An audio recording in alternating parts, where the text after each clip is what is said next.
이제 우리 하나님 말씀 있습니다. 디모데후서 4장 5절에서 8절 말씀입니다.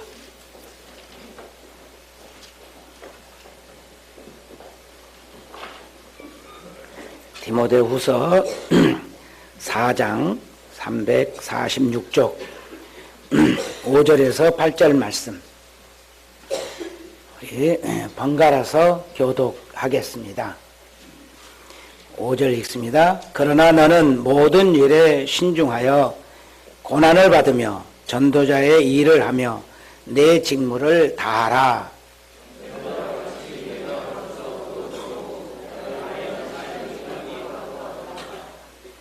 나는 선한 싸움을 싸우고 나의 달려갈 길을 마치고 믿음을 지켰으니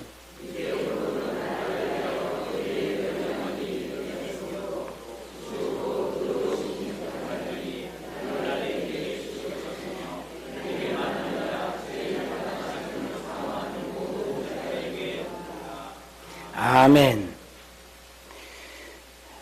오늘은 2014년 마지막 주일입니다. 마지막 주일에 우리는 지난 2014년을 되돌아봅니다. 여러분은 어떻습니까? 여러분 2014년이 복된 해였습니까? 열심히 일하고 행복하셨습니까? 아니면은 뭘 했는지도 잘 모르겠고 별 의미 없이 지나가 버린 아쉬운 해였습니까?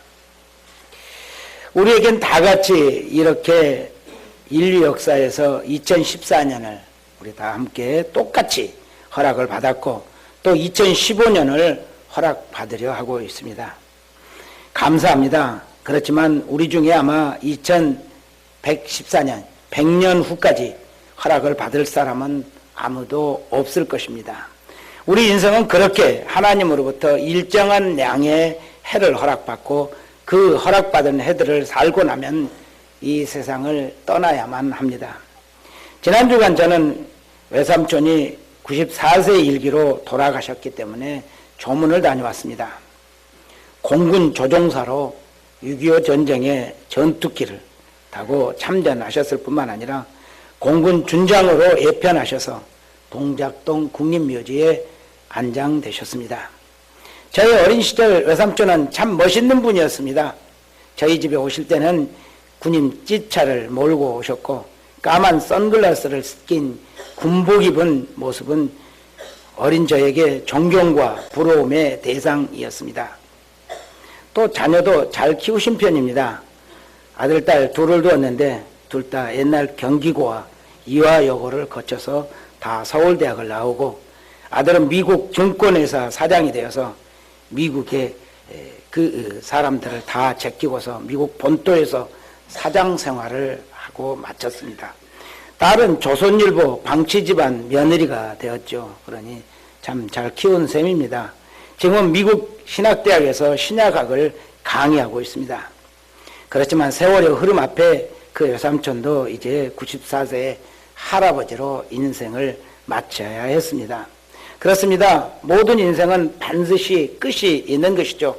이 세상을 떠나지 않을 인생은 단 한 사람도 없습니다. 그런데 우리는 마치 이 세상을 떠나지 않고 영원히 살 것처럼 착각하고 살고 있습니다.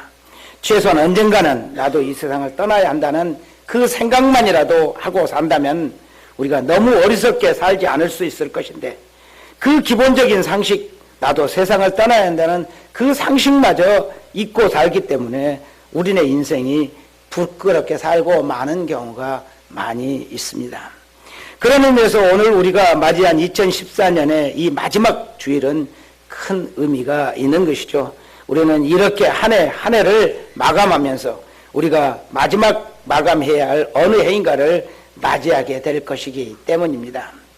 그래서 금년 한 해를 보람있게 값지게 살았다는 것은 큰 의미가 있습니다. 그것은 금년 한 해뿐만 아니라 한 해 한 해를 다 그렇게 보람있고 값지게 산 사람은 모든 해들을 그와 같이 살 수 있기 때문일 것이고 또 그 사람의 인생은 모두 값진 인생을 살았다고 말할 수 있게끔 될 것이 분명하기 때문입니다.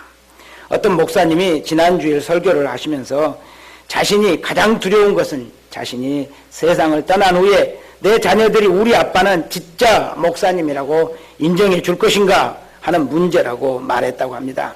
그렇습니다. 우리는 우리가 떠난 후에 누군가 우리를 평가하게 될 것입니다.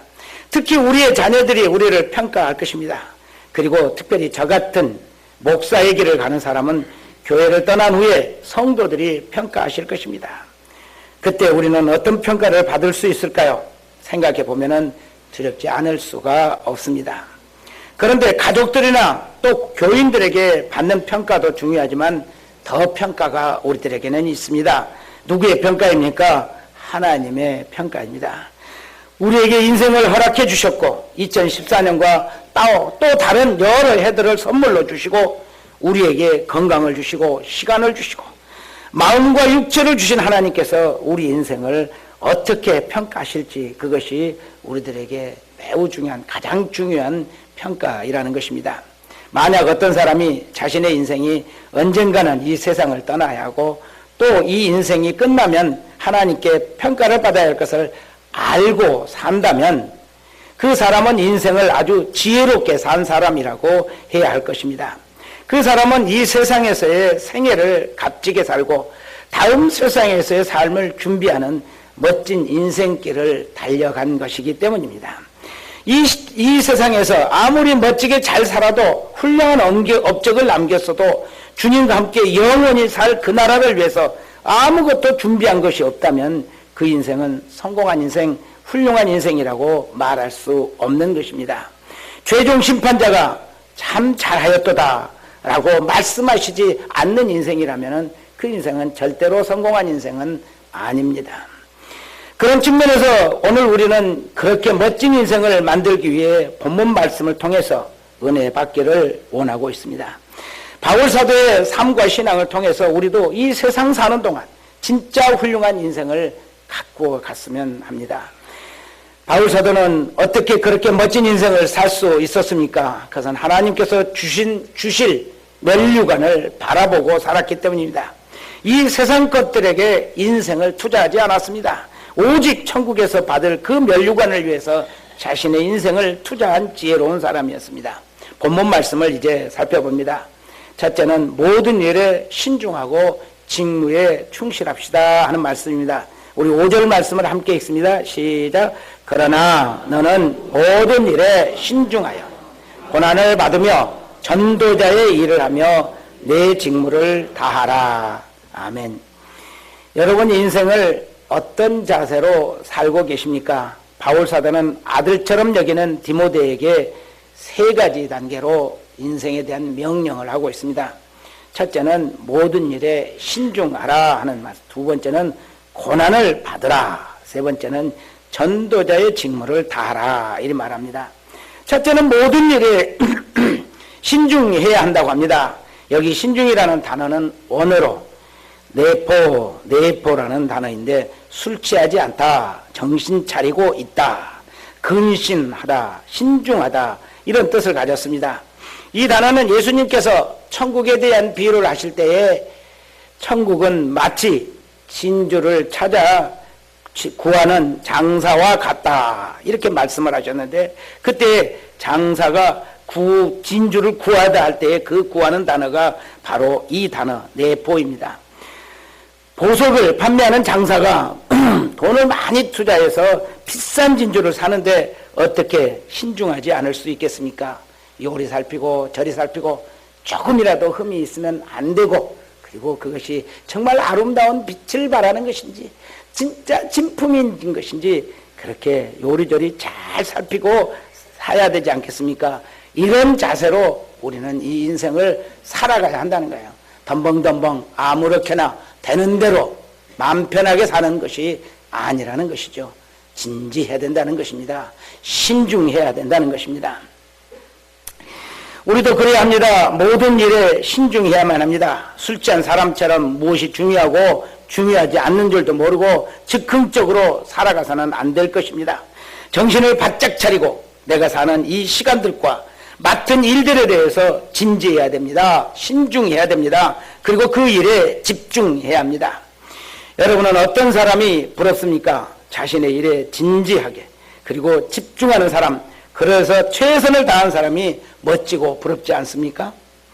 운동선수는 자신의 운동에 집중해야 됩니다. 설렁설렁 경기하는 운동선수를 보면은 우리들이 그저 화가 나고 보기도 괴롭습니다. 목사도 마찬가지죠. 자신의 일을 중요하게 생각하고 아주 진지하게 임해야 합니다. 그리고 모든 힘을 다 쏟아야 합니다.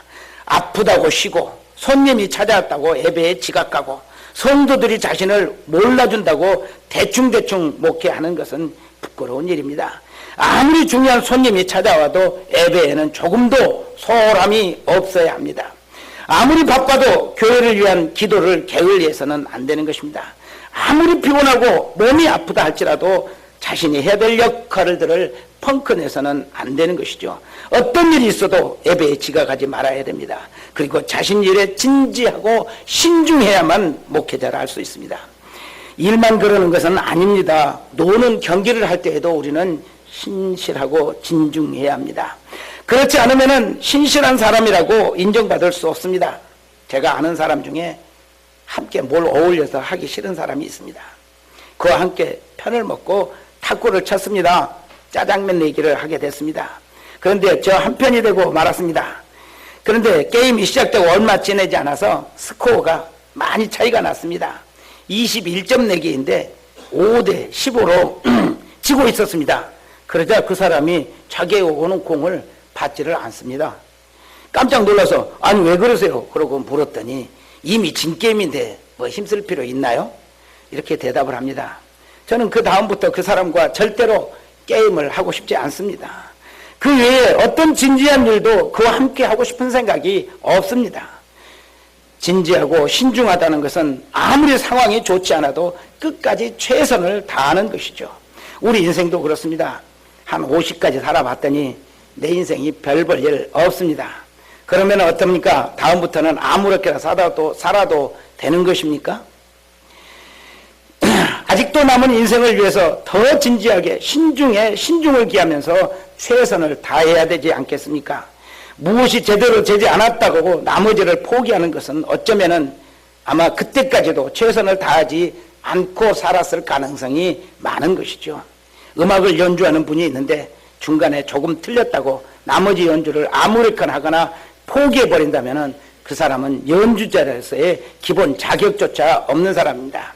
인생도 마찬가지입니다. 지금까지 살아온 과정이 별로 마음에 안 든다고 성과가 없다고 그 인생을 포기하며 사는 것은 인생을 살 가치가 없는 사람이라 할 것입니다. 이제부터라도 남은 인생의 기간이 소중해야 되지 않겠습니까? 그래서 한 해 한 해를 아주 신중하게 진지하게 최선을 다해서 살아야 할 것입니다. 그런 사람이 하나님께서 준비하신 예비하신 면류관을 받을 자격이 있는 것입니다. 둘째는 고난을 받아야 된다 말씀합니다. 우리는 고난받는 것을 참 싫어합니다. 어제도 어떤 분이 아들이 군대 갔는데 기도해달라고 전화를 합니다. 고생할까 봐 걱정이 돼서 그러는 것이죠. 많은 사람들이 고난을 싫어합니다. 힘들어합니다. 또 고난 앞에서 지쳐버리는 사람들도 많습니다. 그래서 그만 쉬고 싶습니다. 주저앉고 싶습니다. 그래서 때로는 이 길이 내 길이 아닌가 하는 의식심이 들 때도 있습니다. 그런데 어떻습니까? 여러분 다 아시는 바와 같이 고난이 없는 인생은 없고 고난이 없는 성공도 없는 것입니다. 고난이 없는 성공이란 절대로 없지만 만약에 어떤 사람이 고난 없이 성공했다면 그는 그 성공으로 행복할 수 없습니다. 오히려 목적을 이루고 시리에 빠질 것입니다. 마치 100m 달리기를 10초에 할 수 있는 선수가 어슬렁어슬렁 20초에 달려버리고 100m를 달렸다고 좋아할 수 없는 것과 같습니다. 이런 것은 목적이 될 수도 없고 성공이라 할 수 없습니다. 기쁘지도 않습니다. 오히려 9초에 달리기 위해서 매일 하드 트레이닝을 하고 살을 빼고 달리고 또 달리고 추워도 달리고 비가 와도 달리고 다리에 모주머니를 달고 땀을 뻘뻘 흘리고 죽을 고생을 하고 난 후에 9초의 목표를 달성한 후에야 그 인생이 성공한 인생이다 말할 수 있는 것이죠. 우리가 무슨 일을 하려 하면 고난이 있는 것은 아주 당연합니다. 심지어 디모데처럼 하나님께서 가장 기뻐하시는 일, 전도의 일을 하는 사람에게도 무서운 고난이 늘 기다리고 있는 것입니다. 아니 어쩌면 좋은 일을 하려 하는 사람들, 그런 사람들에게 고난이 더 많다고 말해야 할 것입니다. 대충대충 힘들지 않고 살거나 그냥 되는 대로 살고 선하지 않는 일을 하면서 사는 사람에게 고난이란 별로 없습니다. 매일 일어나고 싶을 때 자다가 그냥 자기 일어나고 싶을 때 일어나고 하는 일 없이 빈둥빈둥 돌아다니고 만나는 사람도 없고 어떤 목적도 없이 하루하루를 지낸 사람에게 고난이란 별로 없는 것이죠. 하지만 의미 있고 소중한 일을 하는 사람에게는 반드시 고난이 따릅니다. 그러나 고난이 축복이 되는 것입니다.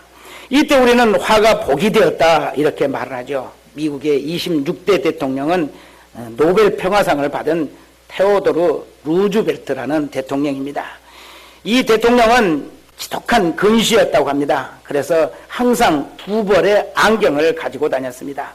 하나는 멀리 보기 위한 안경이고 하나는 가까이 보기 위한 안경입니다. 그런데 옛날이라서 안경집이 강철로 만들어져 있어서 무거웠습니다. 그 무거웠기 때문에 루즈벨트는 힘들어하고 불평을 했다고 합니다. 그가 밀워키에서 정치 연설을 하고 있을 때입니다. 그때 암살자 쉬렌트가 루즈벨트를 향해서 총을 빵 쏘았습니다. 루즈벨트는 쓰러졌습니다. 그런데 다시 일어났습니다. 그리고 끝까지 연설을 하겠다고 하면서 연설을 마쳤습니다. 연설은 대단히 성공적이어서 사람들은 많은 감동을 얻었고 그는 다시 집권할 수 있었다고 합니다. 나중에 의사가 그의 상처를 치료하면서 대통령님의 조끼에 있던 안경집에 총알이 맞아서 심장을 빗겨나갈 수 있었습니다 라고 말했습니다. 루즈벨트는 안경집을 바라보면서 그것 참 신기하군. 나는 항상 생각하기를 두 벌의 안경을 갖고 다녀야 하는 것이 불평거리였는데 오늘 밤 하나님께서 이 안경집을 통해서 나를 구하셨구나 하면서 감사를 표시했다고 합니다. 고난이 우리에게 힘들고 큰 고통을 주기도 하지만 때로는 그 고난 때문에 우리가 사람들과 하나님께 인정을 받을 수 있고 우리 스스로도 그 고난 때문에 이루어놓은 업적의 보람을 더욱 느끼게 되는 것입니다. 우리가 잘 아는 바와 같이 우리 주님께서도 큰 고난을 받으셨었죠. 주님은 그 고난을 감당하기가 너무 힘들어서 기도하셨습니다. 아버지여, 아버지는 모든 것이 가능하오니 이 잔을 내게서 옮기시옵소서. 그러나 나의 원대로 마옵시고 아버지의 원대로 하옵소서. 이리 기도하면서 피땀을 흘리시며 고민하시고 기도하셨습니다. 그 큰 고난 때문에 우리는 주님을 더 신뢰하고 따르게 되고 주님으로 모시게 되는 것입니다. 셋째는 직무를 다하라 합니다. 직무를 다하는 것은 자기 일에 끝까지 충실하라는 것입니다. 디모데는 전도자였습니다. 그가 전도를 얼마나 잘했는지 못했는지 어떤 기록에도 남아있지 않기 때문에 알 수는 없습니다. 그러나 잘하지 못했다 할지라도 끝까지 자기 직무에 충실해야 했습니다. 그것은 하나님께서는 우리의 결과를 보시는 분이 아니라 마음과 과정을 보시는 분이시기 때문입니다. 사랑하는 여러분, 우리 내년에는 더 우리의 삶에 충실하도록 합시다. 힘들고 어려워도 포기하지 말고 끝까지 충성합시다. 가족들을 사랑하고 돌보기가 쉽지 않으십니까? 그래도 절대로 포기해서는 안 될 일입니다. 끝까지 가족들을 사랑으로 돌보고 그들을 위해서 우리의 베스트를 다해야 하는 것입니다. 우리는 교회에서 내가 맡은 직분을 잘 감당하기가 쉽지 않을 때가 있습니다. 때로는 지쳐서 쉬고 싶습니다. 때로는 오해를 받기도 하고 어떤 사람들과 갈등이 생기기도 합니다. 그래도 충성을 포기하지는 마시기 바랍니다. 이번 외삼촌 장례식에 갔다가 광양에 사시는 큰 누님을 만났습니다. 제가 물었습니다. 누나는 교회에서 권사이시면서 무슨 일 하세요? 그러자 누나는 나 주일학교 보조교사지 라고 대답합니다. 우리 큰누나 몇 살쯤 됐을 것 같습니까? 73세입니다. 내년이면 74세입니다. 그런데 지금도 주일학교 보조교사로 충성하고 있습니다. 제가 왜 담임은 안 하고 보조교사를 하세요? 아이들이 나이 많다고 싫어합니까? 라고 물었습니다. 그러자 아이들은 사랑해 주니까 별로 싫어하지는 않아. 그런데 애들이 매주일 뭘 사달라고 너무 졸라서 감당할 수가 없어. 이렇게 대답합니다. 남편의 연금으로 사시는데 돈이 많지가 않습니다. 그래서 아이들이 뭘 사달라고 하는 간식거리를 사주기가 마땅치가 않았기 때문에 담임교사를 포기했다고 합니다. 그래도 주님께서 조금이라도 충성하기 위해서 보조교사라도 시켜달라고 사정을 해서 부탁을 해서 보조교사 자리를 하고 있다고 하는 것이죠. 보조교사가 무엇입니까? 젊은 교사들의 심부름꾼입니다. 물 갖다 주세요. 그러면 얼른 물 갖다 주고, 볼펜 갖다 주세요. 그러면 볼펜 갖다 주고, 이 심부름이 좋아서 하고 계신다는 말씀입니다. 여러분, 나이가 너무 많아서 아이들이 싫어해서 주일학교 교사를 할 수 없다고 생각하고 계십니까? 아이들은 나이가 많다고 싫어하는 것보다는 사랑이 없는 교사를 더 싫어합니다. 여러분이 주일학교 아이들을 사랑하는 마음만 있다면 나이와 아무 관계없이 봉사하실 수 있는 것입니다. 찬양도 마찬가지입니다. 화요 전도대원도 마찬가지고 중보 기도팀원으로 일하는 것도 마찬가지입니다. 내가 할 수 있는 일을 찾아서 최선을 다하여 끝까지 충성하는, 그것이 바로 주님의 충성스러운 종들이요, 우리 주가인교회 모든 성도들은 그렇게 되시기를 바랍니다. 두 번째 보는 말씀은 선한 싸움을 싸우며 믿음을 지켜야 합니다 하는 말씀입니다. 6절 7절을 함께 읽습니다. 시작. 한저와 같이 내가 먼저 부어지고 나의 떠날 시각이 가까웠도다. 나는 선한 싸움을 싸우고 나의 달려갈 길을 마치고 믿음을 지켰으니. 아멘. 바울 사도는 디모데에게 자신의 입지를 밝혀줍니다. 첫째는 자신이 전제와 같이 부어졌다. 그리고 두 번째는 떠날 시각이 가까웠다. 세 번째는 선한 싸움을 싸우며 달려왔다. 마지막은 끝까지 믿음을 지켰다라고 말합니다. 첫째, 자신이 전제와 같이 부어졌다는 말은 유대인들의 제사법에서 나온 말인데, 그들의 제사는 그가 자신이 순교할 것을 예고하고 있는 것입니다. 유대인들은 제사를 드릴 때에 제물을 불에 태워서 드리죠. 그때에 제물 위에 술을 붓습니다. 포도주나 독주를 붓게 되는데요. 이 제물 위에 술을 붓는 것을 전제라고 하는 것입니다.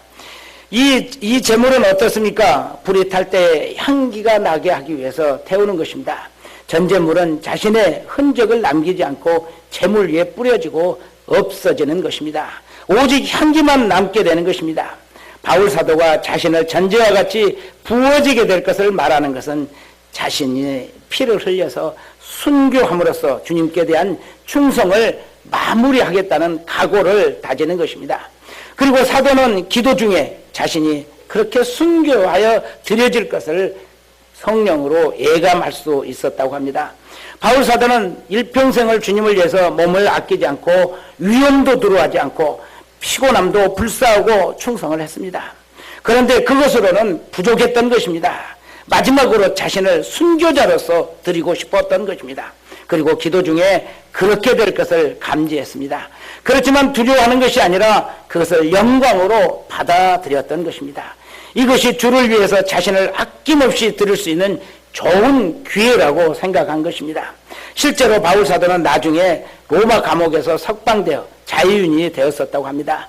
그런데 사도는 로마 황제의 박해를 피하지 않고 계속 복음 전파에 힘쓰다가 체포되어서 참수형을 당하게 되었습니다. 그 참수형을 당했던 그 자리에 새 분수교회가 세워졌는데, 왜 새 분수교회냐면은 사도 바울의 목을 도끼로 잘라서 죽였는데 목이 떨어지면서 3번 땅에서 튀어 올랐다고 합니다. 피를 흘리며 튀어 올랐는데 피가 흘린 그 3곳에서 분수가 쏟아져 올랐다는 것입니다. 그래서 교회 이름이 새 분수 교회입니다. 그 교회를 찾는 오늘날의 모든 사람들에게 주님을 향한 그의 충성을 느끼며 머리를 숙이게 한다고 합니다. 바울 사도는 진짜 그 자신의 인생을 전제로 드렸던 것입니다. 사랑하는 여러분, 여러분은 어떻게 주님께 드려지기를 바라고 계십니까? 예쁘고 아름답게 봉사하고 사람들에게 칭찬받고 목사님에게 인정받는 봉사자가 되기를 원하십니까?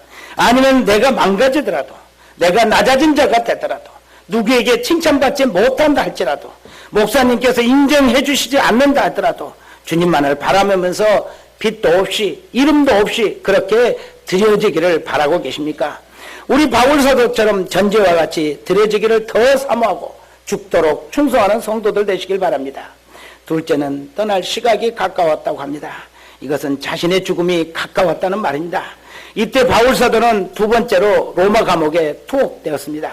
나이는 64세쯤 되었던 것으로 추정됩니다.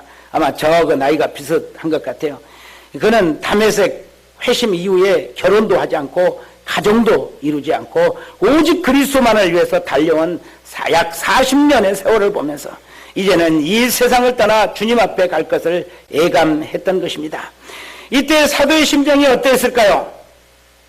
그는 매우 큰 기대에 차 있었습니다. 인생의 후회는 없었습니다. 그는 드디어 주님을 직접 배울 수 있다는 가슴 벅참의 기대에 쌓여 있었습니다. 기다려졌습니다. 그리고 그 주님께서 자신을 위해 예비하신 면류관을 바라보았습니다. 자신의 인생이 너무너무 자랑스러웠습니다. 로마 감옥 차가운 방에 갇혀 있었지만 가슴은 뜨거웠고 심령은 주를 향한 사랑으로 가득했으며 행복했던 것입니다. 드디어 그 사랑하던 주님을 직접 배울 수 있게 되었으니 순교가 두렵지 않았습니다. 감사했습니다. 축복이었던 것입니다. 입에서는 찬송이 끊이지 않았습니다. 세 번째는 선한 싸움을 싸우고 달려왔다고 합니다. 바울 사도는 자신의 지난 신앙생활을 해고하면서 최선을 다한 충성스러운 삶에 만족했습니다. 수많은 난관과 방해와 고난이 있었지만 끝까지 그것을 이기며 승리한 인생길을 달려온 것입니다. 교부 크리소스톰이라는 분은 이 구절을 보면서 이렇게 말했습니다. 이는 마치 아버지의 임종 베개 곁에 앉아서 슬픔에 빠진 아들을 위로하는 아버지의 말과 같다. 내 아들아, 울지 말라. 나는 명예롭게 살았고 이제 나이가 많아 너를 떠난다. 나의 생은 흠이 없었고 이제 영광과 더불어 떠나는 것이다. 너도 내가 성취한 일들에 대해서 영예를 얻게 될 것이다 라고 말하고 있는 것과 같다고 했습니다. 우리의 주를 위한 선한 싸움도 그럴 것입니다. 우리는 총과 칼로 싸우는 사람들이 아닙니다. 복음과 선한 행실 그리고 따뜻한 사랑의 말로 세상과 싸우는 것입니다. 우리는 분노로 싸우는 것이 아닙니다. 용서와 화해로 싸우는 사람들입니다. 우리는 상대방의 피를 흘리며 싸우는 사람들이 아닙니다. 오히려 상대방의 생명을 살려주며 그들에게 생기를 불어넣는 생명의 싸움을 하는 것입니다. 살기 위한 싸움이고 남을 살리기 위한 싸움인 것입니다. 넷째는 끝까지 믿음을 지켰다고 합니다. 바울 사도는 전도자들에게 가장 위험한 것은 믿음을 잃는 것이라고 했다고 합니다. 여러 가지 일에 폭 빠지다 보면은 믿음은 없어지고 일만 하게 되는 것입니다. 목사들도 그러는 경우가 많다고 합니다. 업무에 시달리고 대인관계에 시달리다 보면은 목회의 모든 것이 업무가 되고 만다는 것입니다. 그래서 전도자들에게 믿음을 지키는 것이 가장 소중한 것이죠. 그래서 바울 사도는 디모데에게 믿음을 지켜야 한다고 상기시켜주고 있는 것입니다. 여러분도 저를 위해서 기도하실 때 꼭 잊지 마실 것은 우리 목사님 믿음 떨어지지 않도록 견고한 믿음 위에 붙들어 주십시오 라고 늘 기도해 주시기를 바랍니다. 또 여러분들도 자꾸 자신의 믿음을 점검하시면서 믿음이 떨어지지 않도록 깨어 있으시기를 바랍니다. 믿음이 없이는 하나님을 기쁘시게 할 수 없나니 믿음이 없이는 하나님을 기쁘시게 할 수 없는 것임을 절대 잊지 마시기를 바랍니다. 세 번째, 우리는 주님께 받을 면류관을 준비해야 합니다. 우리 본문 8절을 함께 읽습니다. 시작. 이후로는 나를 위하여 의의 면류관이 예비되었으므로 주 곧 의로운 재판장이 그날에 내게 주실 것이며 내게만 아니라 주의 나타나심을 사모하는 모든 자에게 도니라. 아멘. 바울 사도는 의인에게 주기로 약속된 그 의의 면류관을 바라보았습니다. 자신을 위해서 예비된 면류관이 눈에 보이는 듯 했습니다. 그것을 누가 주는 것입니까? 주 곧 의로우신 재판장이 주시는 것입니다. 의로우신 재판장은 바로 예수 그리스도 우리 주님이시죠. 우리 주님이 의로우신 재판장이 되셔서 주님을 따라 의로운 삶을 산 사람들에게 준비하여 주시는 면류관입니다. 누가 그 면류관을 받을 수 있겠습니까? 바울 사도만 받는 것이 아니라고 합니다. 주의 나타나심을 사모하는 모든 사람들이 받게 된다는 것입니다. 주의 나타나심을 사모하는 사람들이 어떤 사람들입니까? 주의 재림을 기다리는 사람들이죠. 주님은 약속하신 대로 구름 타고 다시 오실 것입니다. 우리 말씀을 함께 읽습니다. 시작. 주께서 호령과 천사장의 소리와 하나님의 나팔 소리로 신이 하늘로부터 강림하시리니, 안에서 죽은 자들이 먼저 일어나고 그 후에 남은 자들도 그들과 함께 구름 속으로 끌려 올려 공중에서 주를 그리하여 우리가 항상 주와 함께 있으리라. 아멘. 이런 말씀을 보면서 굉장히 기분이 좋고 행복하시면 여러분들이 믿음이 있는 것입니다. 그런데 그럼 그럴 수 있어? 그러고 무심탱탱하면 여러분들은 아직 믿음이 없는 것입니다. 여러분들의 믿음을 말씀을 통해서 주님께서 나를 영접하시고 공중으로 끌어올리실 거라는 이 말씀이 가슴 벅차게 다가와야 믿음이 있는 것이죠. 우리 주님은 반드시 다시 오십니다. 사람들은 그것을 어떻게 믿느냐 반문합니다. 그러면 저는 말합니다. 주님은 창세부터 지금까지 약속한 것을 한 번도 어기신 적이 없으신 분이시다.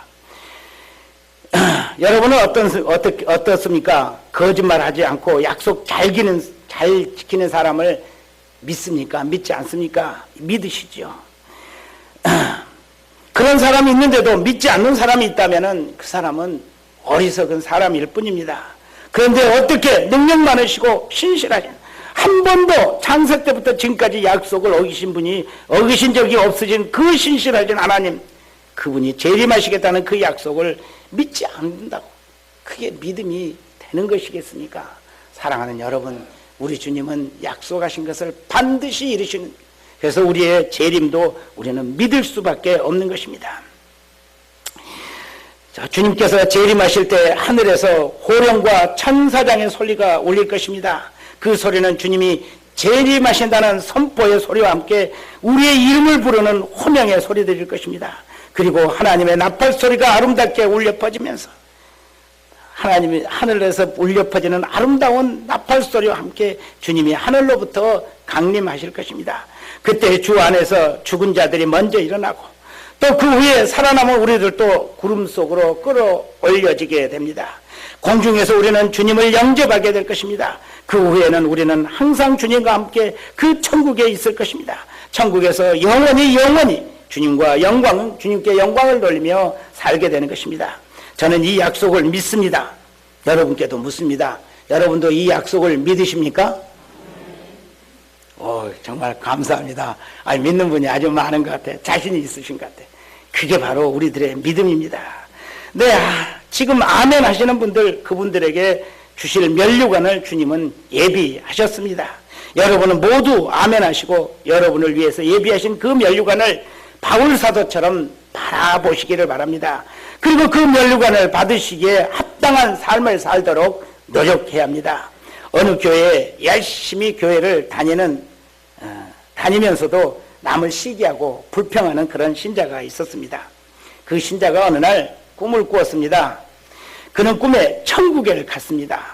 모든 것들이 다 마음에 쏙 들었습니다. 너무 좋았습니다.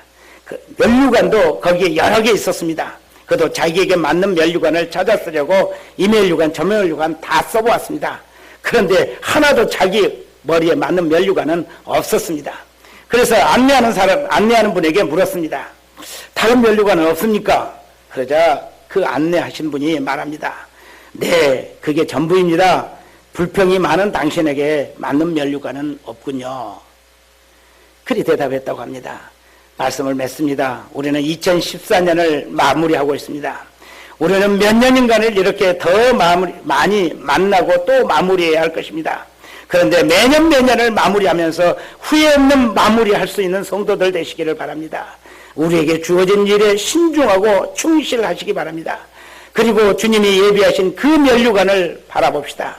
여러분 모두 주님의 그 면류관을 받으시기에 부족함 없는 복된 성도들 되시기를 간절히 축원합니다. 기도드립니다.